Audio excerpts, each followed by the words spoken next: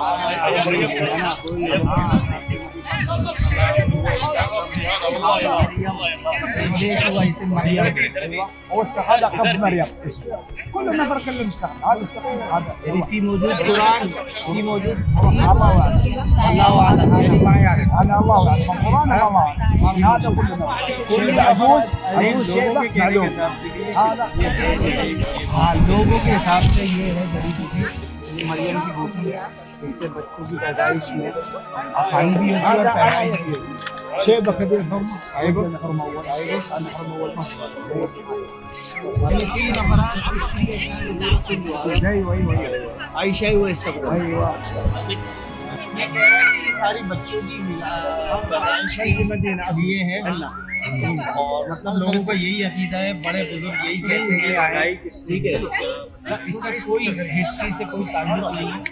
مین اس کا مقصد یہ ہے کہ لوگ اس کو لے کے جاتے ہیں کہ ان کے بڑے انہیں یہ چیز کا بولا گیا ہے، ٹھیک ہے۔ یہ خود بھی بتا رہا ہے کہ میری خود کی بھی بیٹی بچے نہیں ہوئے تو میں یہ لے کے گیا، اللہ تعالیٰ نے کیا یہ ساری چیزیں، لیکن قرآن و حدیث سے ایک چیز ثابت نہیں ہے کہ مریم یہ بھی نہیں اسے کیوں کہتے ہیں۔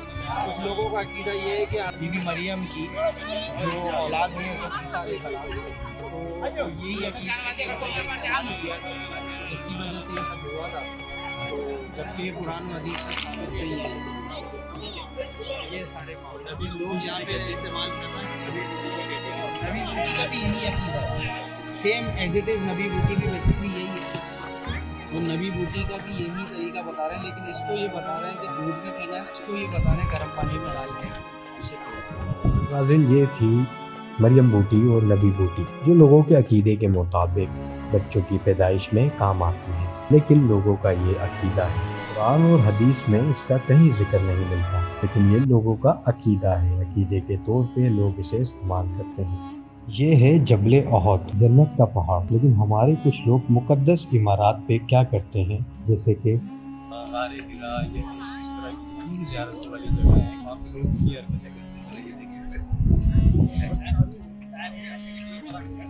یہ ساری چیزیں کرنے سے کوئی مطلب مجھے نہیں سمجھ میں آتا یہ کیوں لکھتے ہیں لوگ، پھر لوگ چڑھتے ہوئے جاتے ہیں اور پاؤں لگتے ہیں، نام لکھ دیتے ہیں، محمد تک نام لکھا ہوا ہے نا۔ یہ اچھی چیز نہیں ہے کوئی پیر رکھ کے اوپر چڑھتا ہوا جا رہا ہے، یہ سوچنا چاہیے لوگوں کو۔ اچھا ماشاءاللہ یہ سارے ہمارے پاکستانی یا بنگلہ دیش یا انڈین لوگ ہی کرتے ہیں، باقی ساری دنیا سے یہاں لوگ آتے ہیں وہ اس طرح کی حرکتیں نہیں کرتے، یہ ہمارے انڈینز، پاکستانی، بنگلہ دیش والے ہی کرتے ہیں۔ ناظرین، امید کرتا ہوں ہماری یہ ویڈیو آپ کو پسند آئی ہوگی۔ جاتے جاتے میری آپ سے گزارش ہے ہمارے چینل کو سبسکرائب کرنا مت بھولیے گا اور بیل آئیکن کو بھی دبا دیجیے گا۔ مجھے اور میری ٹیم کو اجازت دیجیے۔